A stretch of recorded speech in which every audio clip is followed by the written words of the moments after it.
नमस्कार दोस्तों, आप सभी को फिर से एक नए वीडियो में स्वागत है।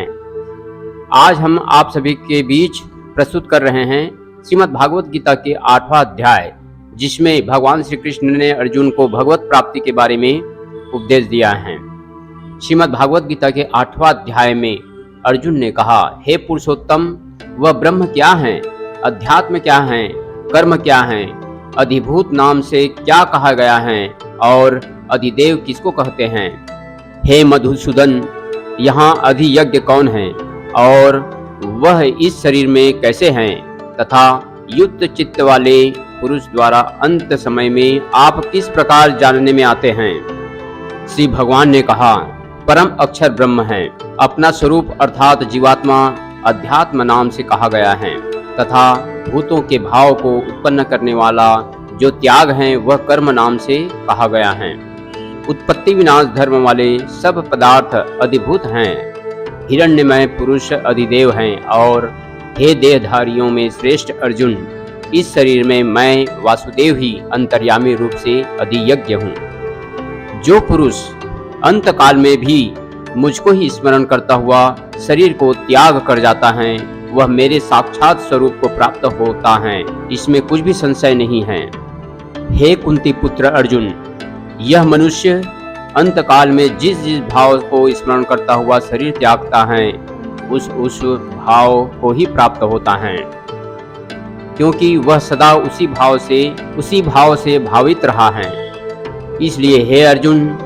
तू सब समय में निरंतर मेरा स्मरण कर और युद्ध भी कर। इस प्रकार मुझ में अर्पण किए हुए मन बुद्धि से युक्त होकर तू निसंदेह मुझको ही प्राप्त होगा। हे पार्थ, यदि नियम है कि परमेश्वर के ध्यान के अभ्यास रूप योग से युक्त दूसरी ओर न जाने वाले चित्त से निरंतर चिंतन करता हुआ मनुष्य परम प्रकाश रूप दिव्य पुरुष को अर्थात परमेश्वर को ही प्राप्त होता है। जो पुरुष सर्वज्ञ, अनादि, सबके नियंता, सूक्ष्म से भी अति सूक्ष्म, सबके धारण पोषण करने वाले अचिंत्य स्वरूप सूर्य के सदृश नित्य चेतन प्रकाश रूप और अविद्या से परे शुद्ध सच्चिदानंद घन परमेश्वर का स्मरण करता है, वह भक्ति युक्त पुरुष अंत काल में भी योग बल से भ्रिकुटी के मध्य में प्राण को अच्छी प्रकार स्थापित करके फिर निश्चल मन से स्मरण करता हुआ उस दिव्य पुरुष परम पुरुष परमात्मा को ही प्राप्त होता है। वेद के जानने वाले विद्वान जिस सच्चिदानंद घन रूप परम पद को अविनाशी कहते हैं, आसक्ति रहित यत्नशील सन्यासी महात्मा जन जिसमें प्रवेश करते हैं और जिस परम पद को चाहने वाले ब्रह्मचारी लोग ब्रह्मचर्य का आचरण करते हैं, उस परम पद को मैं तेरे लिए संक्षेप में कहूँगा। सब इंद्रियों के द्वारों को रोककर तथा मन को हृदय में स्थित करके फिर उस जीते हुए मन के द्वारा प्राण को मस्तक में स्थापित करके परमात्मा संबंधी योग धारणा में स्थित होकर जो पुरुष ओम इस अक्षर रूप ब्रह्म को उच्चारण करता हुआ और उसके अर्थ स्वरूप मुझ निर्गुण ब्रह्म का चिंतन करता हुआ शरीर को त्याग कर जाता है, वह पुरुष परम गति को प्राप्त होता है। हे अर्जुन, जो पुरुष मुझ में अनन्य चित्त होकर सदा ही निरंतर मुझ पुरुषोत्तम को स्मरण करता है,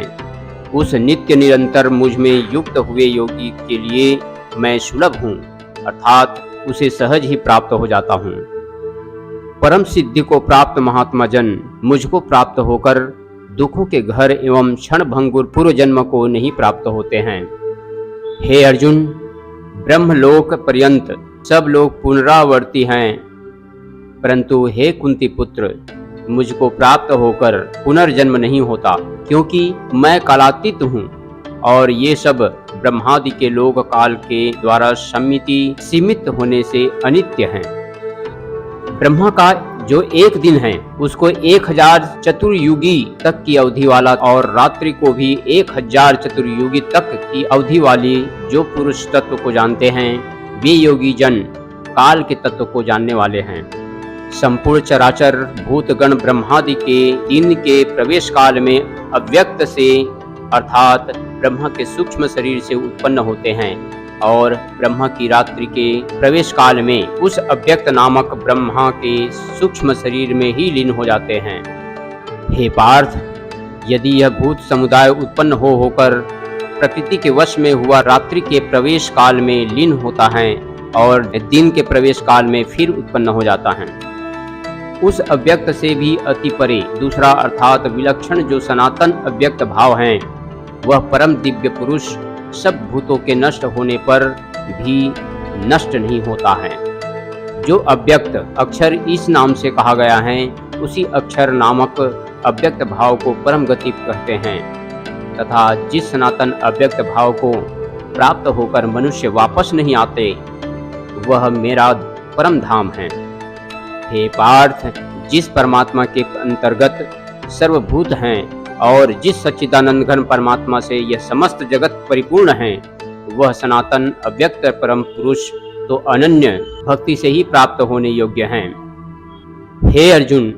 जिस काल में शरीर त्याग कर गए योगी जन तो वापस न लौटने वाली गति को और जिस काल में गए हुए वापस लौटने वाली गति को ही प्राप्त होते हैं, उस काल को अर्थात दोनों मार्गों को कहूँगा। जिस मार्ग में ज्योतिर्मय अग्नि अभिमानी देवता हैं, दिन का अभिमानी देवता हैं, शुक्ल पक्ष का अभिमानी देवता हैं और उत्तरायण के 6 महीनों का अभिमानी देवता हैं, उस मार्ग में मरकर गए हुए ब्रह्मवेत्ता योगी जन उपर्युक्त देवताओं द्वारा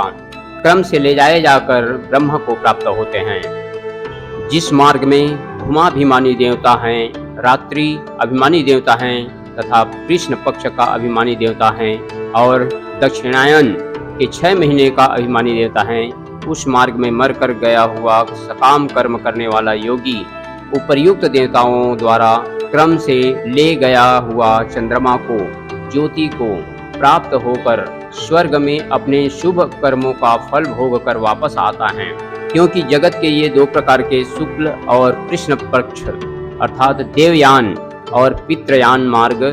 सनातन माने गए हैं। इनमें एक के द्वारा गया हुआ जिससे वापस नहीं लौटना पड़ता, उस परम गति को प्राप्त होता है और दूसरे के द्वारा गया हुआ फिर वापस आता है अर्थात जन्म मृत्यु को प्राप्त होता है। हे पार्थ, इस प्रकार इन दोनों मार्गों को तत्व से जानकर कोई भी योगी मोहित नहीं होता। इस कारण हे अर्जुन, तू सब काल में समबुद्धि रूप योग से युक्त हो अर्थात निरंतर मेरी प्राप्ति के लिए साधना करने वाला हो। योगी पुरुष इस रहस्य को तत्व से जानकर वेदों के पढ़ने में तथा यज्ञ तप